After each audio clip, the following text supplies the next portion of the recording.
Quand on apprend à se connaître, tout est beaucoup plus léger, tout est beaucoup plus facile, tout est beaucoup plus clair. Et c'est ce dont vous avez besoin. Aujourd'hui, cette émission, un coup de projecteur sur 4 leçons que j'aimerais que nos enfants apprennent.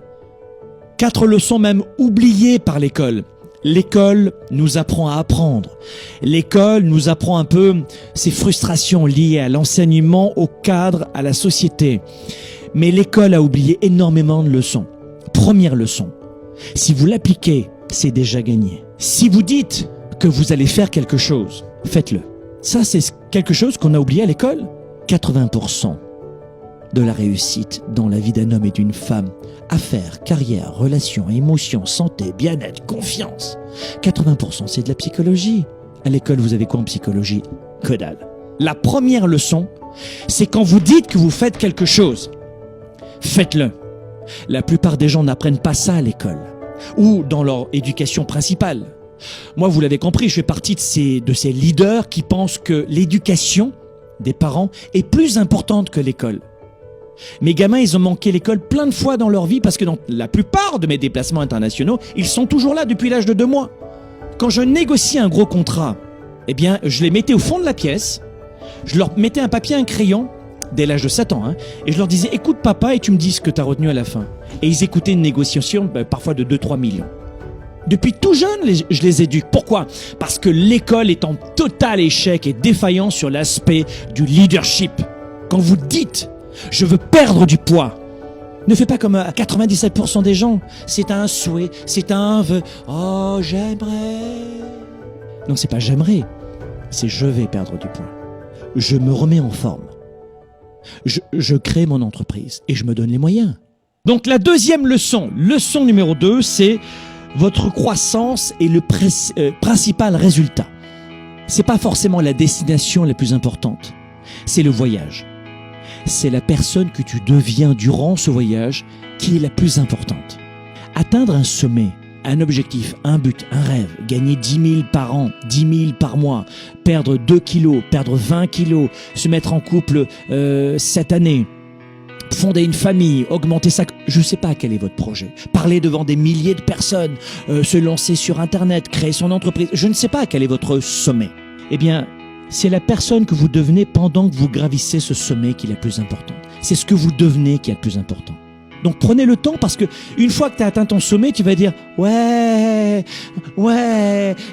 qu'est-ce qu'on fait maintenant ?»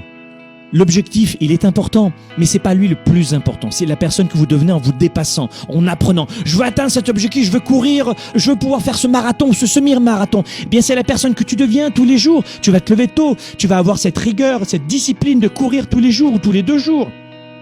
Et d'avoir cette rigueur, cette nouvelle rigueur en courant avec une course à pied tous les 2 jours pour cet objectif, tu vas faire la même chose pour le travail, tu vas retrouver le sourire, tu vas retrouver de l'énergie, de la santé.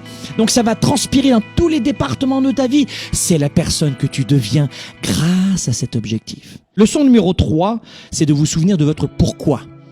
Pourquoi vous faites les choses. À partir du moment où tu te rappelles pour quelle raison tu t'es mis en couple avec cette personne, tu vas pas te réveiller demain matin ou dans 5 ans en la regardant en disant « Qu'est-ce que je fous ici ?» Il y a beaucoup de divorces qui pourraient être, je dirais, évités, de séparation, d'engueulades, de déchirures et d'enfants malheureux ensuite suite à des séparations, si la plupart des gens revenaient sur la connaissance d'eux-mêmes. Quand on ne se connaît pas, on déteste l'autre. Quand on ne se connaît pas, on est inéluctablement une victime. Beaucoup de gens éviteraient de se séparer s'ils savaient pour quelles raisons ils se sont mis en couple et ce que ça leur a apporté au début. Alors après, il y a des gens qui sont négatifs, qui ne changent pas et vous changez, ou qui changent et vous ne changez pas. Donc bien sûr, il y a des moments où ça ne fonctionne plus, ça ne marche plus dans le couple. Mais beaucoup de gens oublient le pourquoi. Dans un travail, c'est la même chose. Je veux ce travail, et au bout de 6 mois, ils vont dire je suis pas bien dans cette entreprise, il y a ça qui va pas. Et pourtant, ils ont la totale. Donc c'est important de vous dire, ok, je connais mon pourquoi. Mais quand vous ne savez pas qui vous êtes inéluctablement une victime. C'est aussi simple que ça. Quand on ne se connaît pas, on ne peut pas comprendre les autres et savoir ce qu'on leur renvoie auprès des autres. Quelqu'un qui ne se connaît pas ne peut pas grandir et croître. Et numéro 4, il faut faire des choses difficiles pour accomplir des choses difficiles. Voilà.